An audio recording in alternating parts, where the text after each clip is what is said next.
you have heard of the Hudson's Bay Company. If you happen to live in Canada, you almost certainly have. This iconic company is synonymous with our Canadian identity.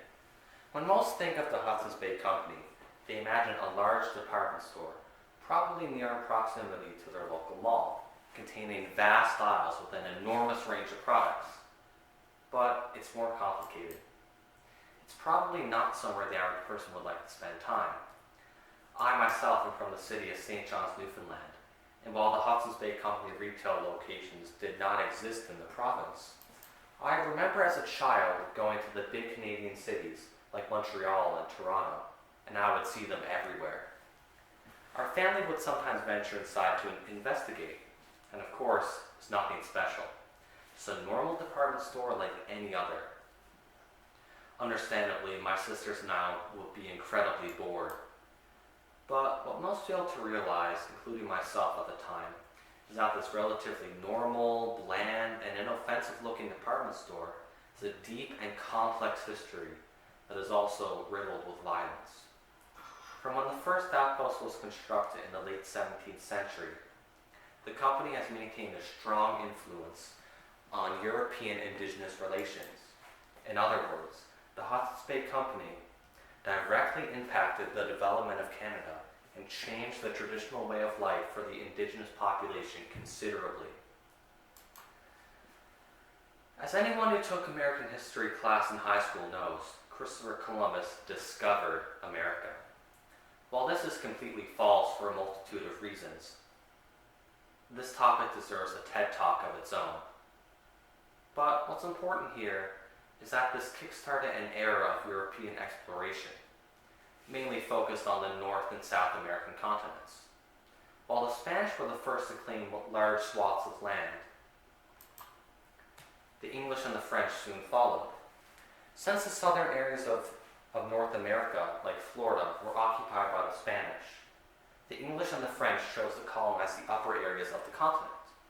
One of these aforementioned areas is Hudson's Bay, named after English explorer Sir Henry Hudson, who was the first to explore the area in 1610. Not long after discovering Hudson's Bay, the English realized the importance of this massive area of land, fur. In Europe, fur garments and clothing were becoming increasingly popular. It was both a fashion statement and a method of keeping warm in the harsh winters. The English capitalized on this opportunity and established the Hudson's Bay Company, with their main goal being to sell and trade furs and pelts. But they couldn't track the animals necessary to harvest high-quality pelts. So they turned to the indigenous population for assistance. They knew the land, animal migration patterns, and the best tracking methods. In this new world, they were the best people for the job.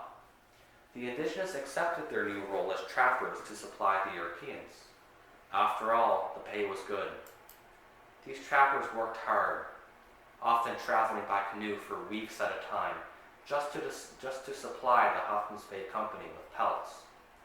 On these journeys, they had to portage across great expanses of seemingly unending wilderness, filled with tightly packed trees and bushes and huge swarms of black flies.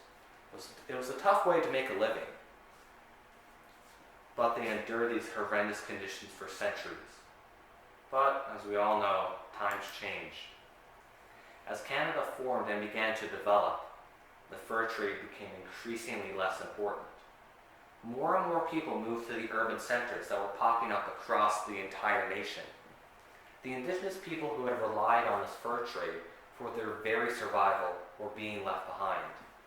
When they tried to join the rest of Canada on its journey to prosperity, they were turned away due to extreme racism. They were forced into residential schools and were denied basic human rights. All of this was a direct consequence of the Hudson's Bay Company. Now, of course, we can't put all the blame on the Hudson's Bay Company for the injustices the indigenous population faced. But they were the first group to use the indigenous population to their advantage, and soon the rest of the nation followed. So maybe the next time you visit one of the many Hudson's Bay Company retail locations within Canada, you'll see it as more than just a normal department store chain. George Orwell, the author of 1984, once said this: "The most effective way to destroy a people is to deny and obliterate their own understanding of history." Thank you.